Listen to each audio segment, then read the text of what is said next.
What's happening, everybody? It's Eric J. Olson. We have another Lunchtime Live coming at you live across the internet. We're everywhere today. We're on Twitter, we're on LinkedIn, we're on Facebook, we're on YouTube, we're even on Twitch. But today I've got an awesome guest, Amanda Herr. What's happening, Amanda? Well, I'm pretty excited because I've never been on Twitch before. So this is big for me. So thank you very much. This is your big debut. It's my big Twitch debut. Absolutely. Oh, yeah. So, yeah.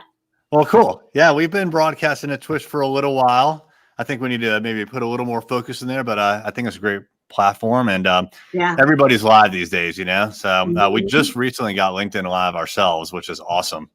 I'm jealous because I still have not gotten it. So, you know, I had to apply. Tell me how to get it. 4 times? I've done 3, so maybe it's the 4th time is the charm. Maybe that's what the problem is. I would recommend applying one more time because I just applied the last time, maybe about a month ago, and I got it. As a matter of fact, I was talking on a Lunchtime Live with the person who connected us, which is Jen Lehner. Yes. And we were talking about specifically about LinkedIn Live, and we had a little clip where we were like, LinkedIn, give us live. And then I sent LinkedIn that clip. Okay. So maybe we should do it for you. Give me live. There you go. LinkedIn, get Amanda live. Come on. Yes. So if it works for Jen, hopefully it's going to work for me. So, yeah. Well, thanks for joining us. We've already chatted a little bit, obviously, but why don't you tell everybody who's watching a little bit about yourself and what you do? Oh, absolutely. So I'm Amanda Herr, and I am president of Digital Desk. And what Digital Desk is I am a digital marketing virtual assistant. So that means that basically anything that people want for their digital marketing that they don't want to do or that they don't want to learn, they give to me and I do it for them. So I always say, you know, I take things off of your desk so that you can do what you do best. And it's honestly like the most fun I've had in my career. So I can't help but love what I do every day. That's awesome. Yeah. By the way, if you have a question for Amanda, just put it into the comments. We will bring it on screen and then we'll talk about your question or comment. So actually, the first thing I want to talk about is, you know, I went to your website and I looked around a little bit and I wanted to find out, like, is there a particular kind of business or customer that you kind of like focus in on and serve the most? Yeah. Well, it's kind of 3-pronged. So I actually work with a lot of small businesses. So those are people who have 50 employees or less. And I also work with entrepreneurs to help them out, or I will work with nonprofits. So that does not mean that I'm not, you know, working with other companies doing other things, but those are my core people that I work with. And the reason that I work with those is because I used to teach at a college. So a lot of times when I was teaching digital marketing at a college, I would end up working with small businesses in the area, in the local area that I'm in. And I can't tell you how many times they really needed to do new things and move their business forward, but they didn't know how, or worse yet, they actually partnered with companies that threw a lot of acronyms at them or weren't there to really help and engage with them.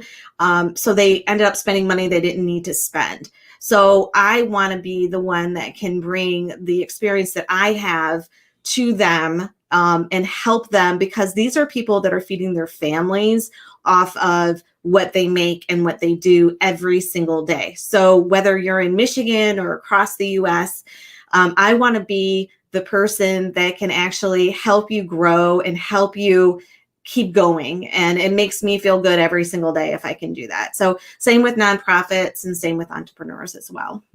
That is awesome. Yeah. You know, we come across this a lot, the same kind of thing where people are spending money on marketing and maybe spending even some of their time and effort on marketing. And then we talk to them and we're like, why are you doing this? Are you getting leads? One of our clients, our current client, was advertising in the Yellow Pages. This is about 2 years ago when I discovered that. And I was like, how much are you paying? $700 a month. And I'm like, do they even deliver those anymore? Like I don't even No. think I get them on my driveway anymore. So Yeah. it's amazing. Like, these business owners, it seems like they don't really have a lot of, well, they just don't have the time or desire or energy to like kind of invest in marketing like maybe you do. Is that your experience? Yeah, absolutely. And honestly, I don't expect them to know because I don't know how to put in a garage door, right? I don't know how to run a restaurant. I don't know how to run an art gallery. I don't know any of that, but I do know digital marketing. So I don't expect them to know what I do, and they don't expect me to know what they do. Now, the cool part is, as I'm working with them, I totally get to know a lot more about everything that they do. So it kind of keeps the nerd in me very interested. But people come at them and they'll say, and to your point about Yellow Pages, and I apologize to anybody that works for Yellow Pages, because now they actually do, they say they do your digital marketing for you. It's a waste of money. It's a complete waste of money. I had a small business client that was spending $8,000 on Yellow Pages. Yellow Pages. And then also on their digital stuff. And they didn't really have time to really look at the analytics or anything that was coming from that. They just thought that because it was Yellow Pages, that it was working for them. So I got involved, and there's probably a dartboard somewhere with my face on it. And the rep is probably throwing the darts at me because we ran from that and ran quickly. So, well, if your face is on the dartboard, then mine is right next to it. Because I think you were very nice by what you just said. I'll say it was a total waste of money.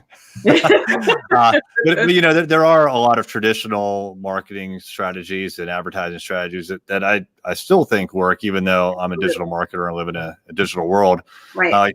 As an example, we send out handwritten cards to our clients, which is it's a legacy thing. Who does that? Why do that when you can just send a text message or an email? But it has impact, and so it seems like there's a mix, and that's where someone like you or I can come in and kind of like help explain some of these things and pros and cons. Well, we both have a background that lends itself to giving a 360 look at marketing overall. So I send handwritten and little gifts to my clients as well. And the reason I do that is because it's really cool to get stuff in the mail, right? And also it's just a thank you because we're in it together, number one. But two, it helps me stand out. So when they, think about, do I want to work with Amanda continuing on, because I know, moving forward, it's going to be a bigger partnership, then they say yes, because I'm different and I'm unique and I'm helping, and it's something that's helping grow their business. But to the point of traditional, I actually am working with a client right now because of my background. I have 27 years in this business. So I always joke around and say I was like 2 years old when I started, but 27 years in this business. And I was in television for 17 of those years. And I was vice president of advertising sales for CNN in the Midwest. So I'm very well versed in television. I also did their digital, so obviously well versed there. But I also have worked with print, I've worked with radio, I've worked with outdoor, all of that. So I have a client right now that I'm actually doing their entire media buy and planning across all mediums to make sure that the traditional helps feed the digital and the digital helps feed the traditional, and that every step of the way, the experience for the consumer remains what the consumer needs it to be, with the right branding, and it's consistent. So what I mean by needs, the consumer needs it to be, and this, but when it's digital, the conversation's a little different, right? When it's billboard or outdoor, it's a little different than digital and television, and et cetera. And it goes on and on and on. So being able to understand all of those different mediums and bring them all together to make a holistic plan that works is important. But what will never be in my plan is Yellow Pages. Never. You mentioned branding, and actually there's a couple of branding questions that I have of your brand. Yeah. So if you go to Amanda's website, you'll see a logo at the very top right there. So digital desk, and there's an image right there between those two words.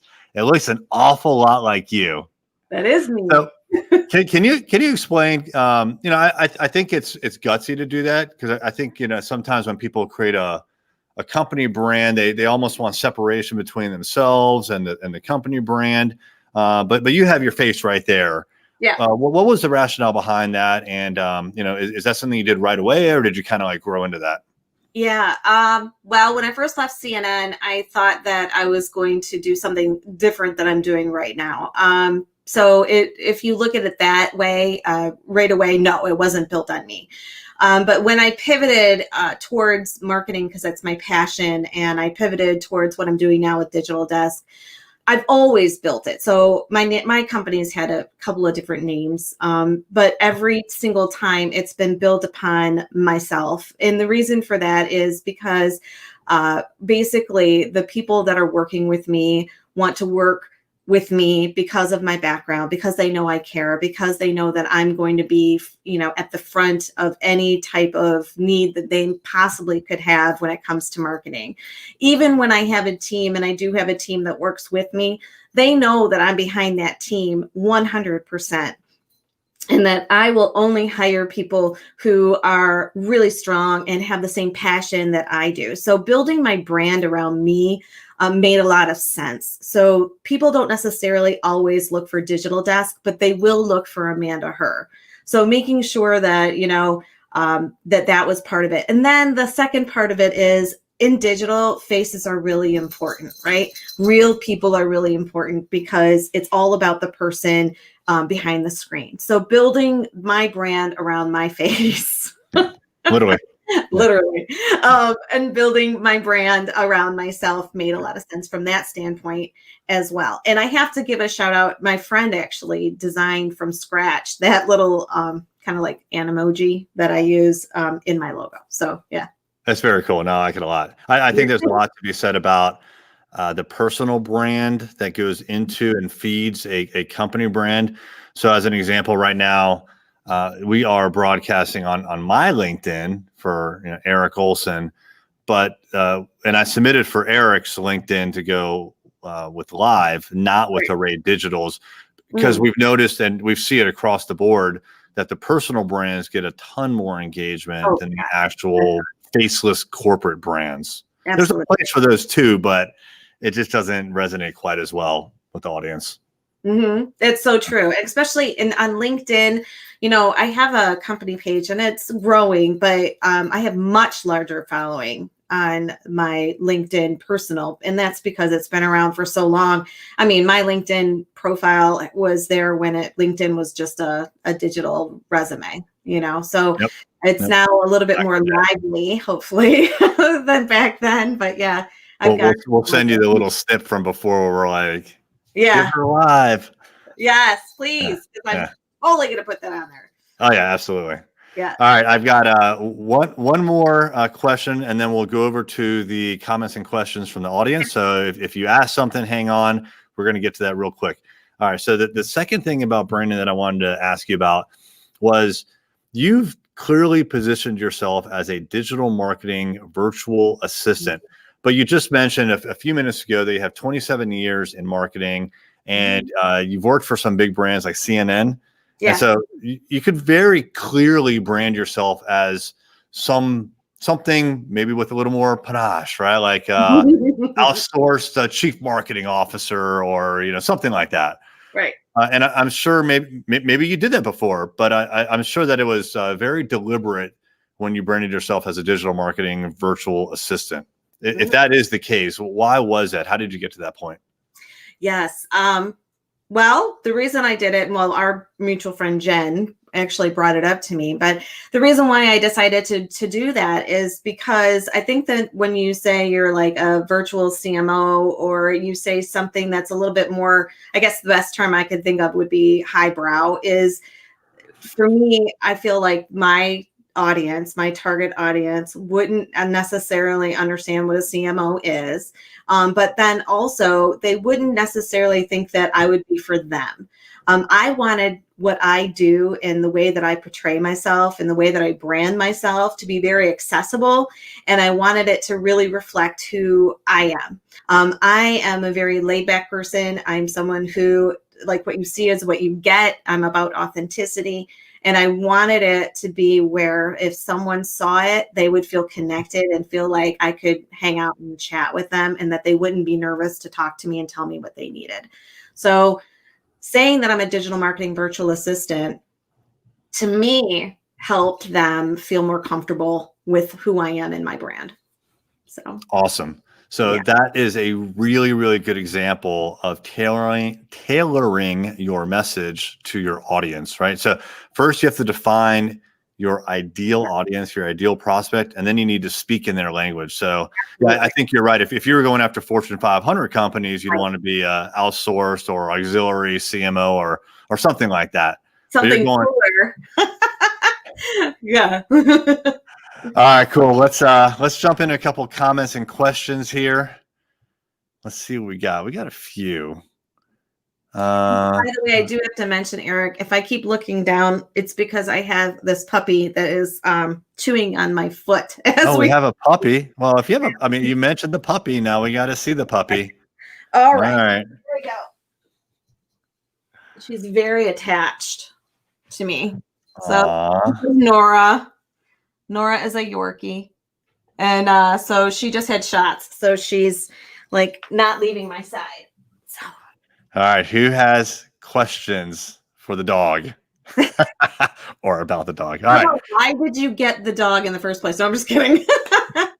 All right. First question is from Jeff Ski Kinsey, who goes by Consult Ski. What is your best / shortest definition of marketing? Mm-hmm. What is marketing? Solutions. So to me, when you're marketing, you should always be providing a solution. And when I said, never ask a stranger for money, it's about providing a solution. So if I'm providing a solution in any respect to your issue or your problem, if that gives you something that you need, regardless of what platform I'm on, then you are going to connect with whatever product or service that I'm providing.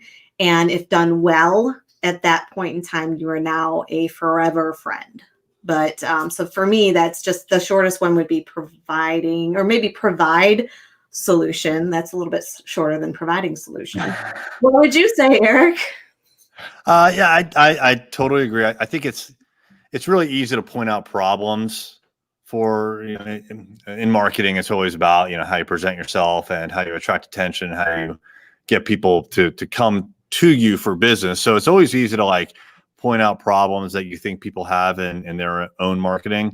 But if you don't have a solution, then what's the point, right? So right. I'd rather see people actually doing something than doing nothing. Right. So yeah, if bring a solution to the problem. For sure. Mm-hmm. Totally agree. Absolutely. You mentioned never ask a stranger for money. Let's put a pin in that, and we're going to come back to that in a second. I want to talk about that a little bit more. All right. Next question. What do we got here?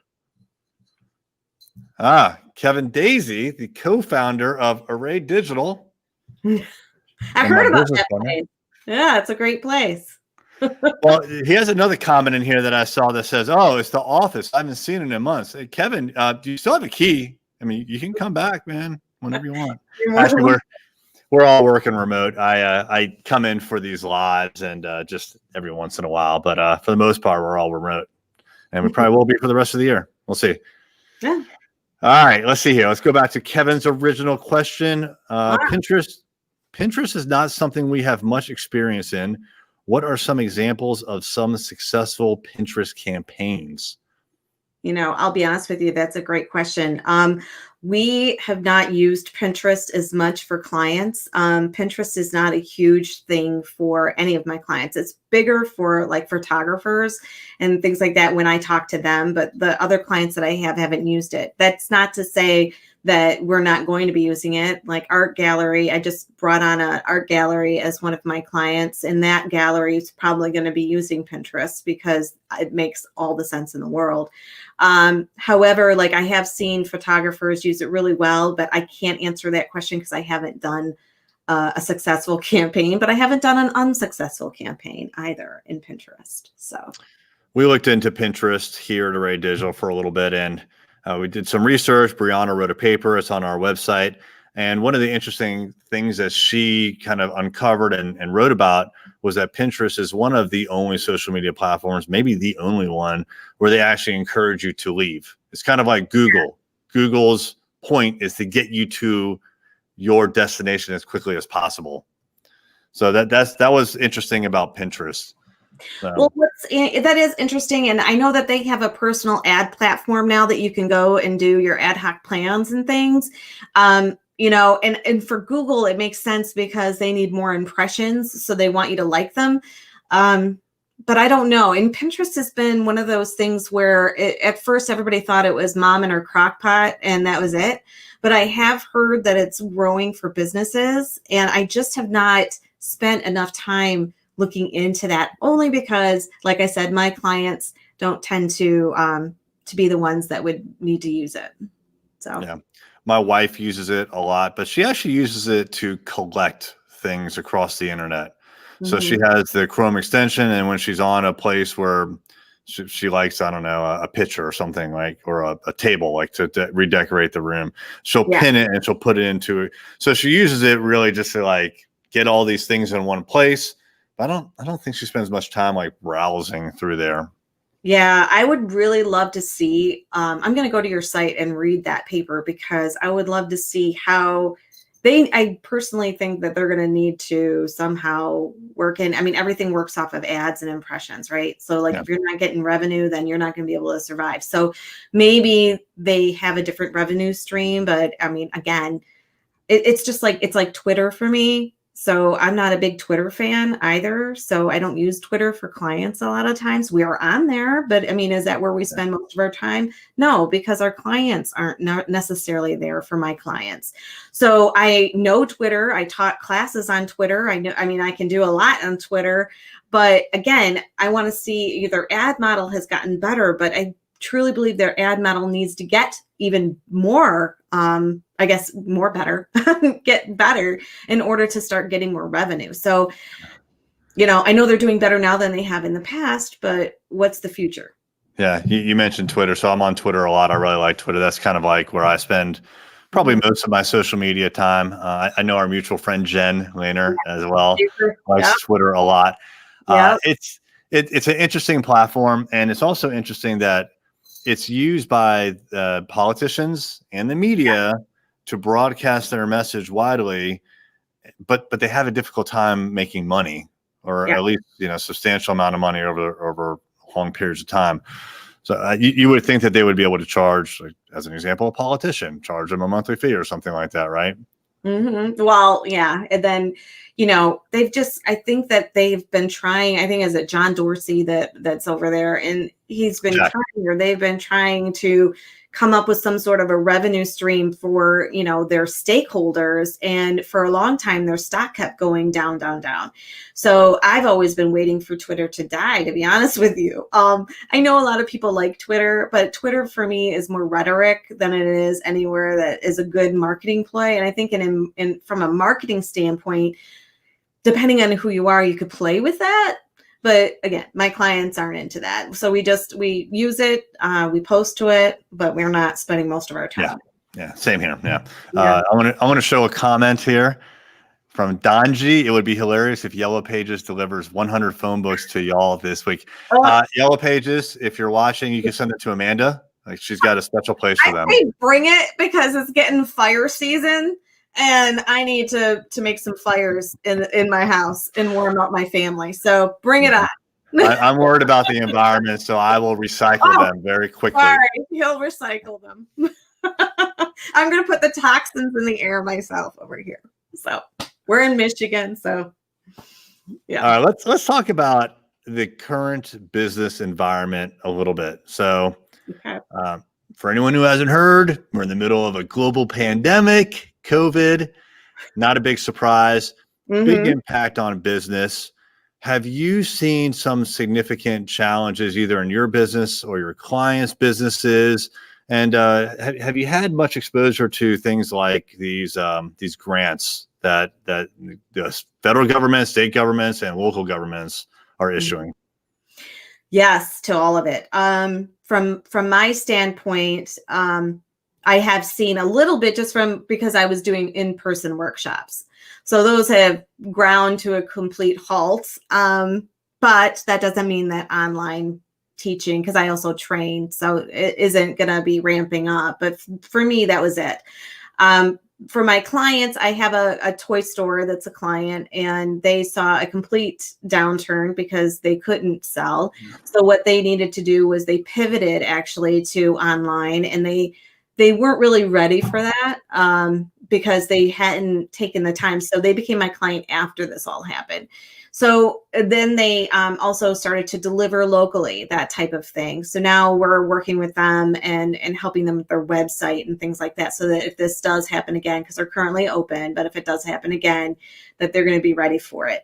I've seen that actually happen. I have another client that was doing parties. It was kind of like it's called Friendship Factory. And Friendship Factory, they had all of these parties for little girls all set up for birthdays and everything else, and all of that got canceled. So they needed to shift, and they did an incredible job shifting to virtual parties. So they actually did these virtual parties, and they, would ship or drop off the kits, and the little girls could actually interact with each other through Zoom. So they did a fantastic job with that. So like we've seen a lot of creativity come out of this. I'm not a fan of COVID, don't get me wrong, but it has really shifted and shown creativity. And it's also given us an opportunity to reach out. So I work with a lot of churches. So my churches have had to shift to pretty much live streaming or Facebook Live for all of their services. And so being able to do that makes a lot of sense. And it was really great to see them all work together to do that. So there was pastors literally at a kitchen table doing service for their congregants. And then as far as grants are concerned, I was really blessed to actually lead a group that was focused on some grants that were given to the Macomb area here in Michigan. And then I actually stepped down because what we did was now they're giving $10,000 to 500 small businesses specifically for their digital marketing needs. And here's why.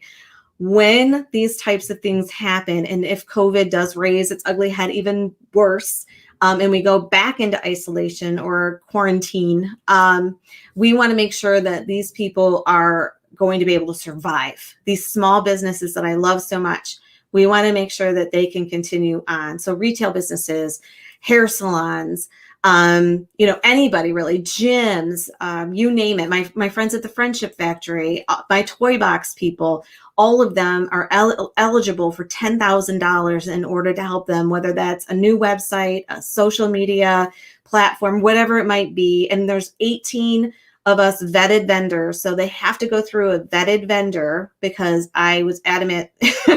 We have to make sure that they're good people. And they go through us, and we can subcontract and project manage for them, whatever they need. And so we just have to get it done by the end of the year. But all of these people are going to benefit from that. And then there's that ripple effect of other people like myself and other vendors like me that are also going to benefit. And then the ripple effect of it benefiting who we contract and also benefiting those that we spend our money on. So it's going to have a giant impact in the Macomb and then across Michigan area. So I'm very proud of it, actually. That's fantastic. Yeah. Congratulations on, kind of spearheading that effort, and then also being one of the vendors. That's incredible. There's so many grants that are available. I get probably an email a day at this point from someone in the business community who's providing a list of all these grants. So if you're a business owner and you're uncertain about like what's the fall going to bring, and just like Amanda was saying with COVID and lockdowns and quarantines, like now's the time to prepare. And I think what COVID has shown us is that as a business, if you're more prepared, it's always a benefit to you, right? So the businesses that seem to have done fairly well or not been hurt as bad are those that have kind of seen the writing on the wall, not about pandemics and COVID, but just in business in general, the overall trends. Just as a big example, Amazon is doing extremely well right now. Whereas the retailers, we keep hearing like almost every single day, I'm hearing about a big retailer that is shutting down, going into bankruptcy. because they didn't really take this e-commerce thing seriously for the last, 20 years, right? Yeah. So prepare. Now's the time to prepare. Probably more likely than not, this pandemic's going to like flare up again in the fall. So, and if it doesn't, so what? You can prepare now and have some of these grants come your way.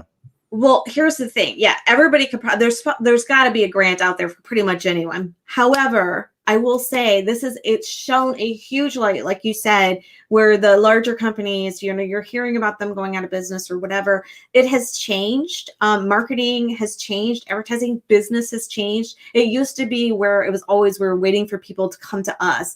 The way that the world is working right now is we need to be where they're at when they need us. And if we are not there, even if there was no COVID, if we are not there when they're online and like saying you can buy this with a click of a button, then we are missing out and they are missing out. You have to listen to your consumer no matter what. If your consumer needs you to be somewhere and you aren't there, then you're not doing your job. That's how I feel about it. Love it. I've got a lot of other questions for you, but I also want to respect your time. We're at 31 minutes now. Oh, cool. Okay. Yeah. But actually, I say that, but I want to ask you one more question. All right. Okay. Never ask a stranger for money. Oh. Right? Is that like the title of like a course you've done in the past, a saying that you have, and what's that all about? It's a saying that I have. My grandpa always had like little sayings. This is just a little saying that I have for my clients.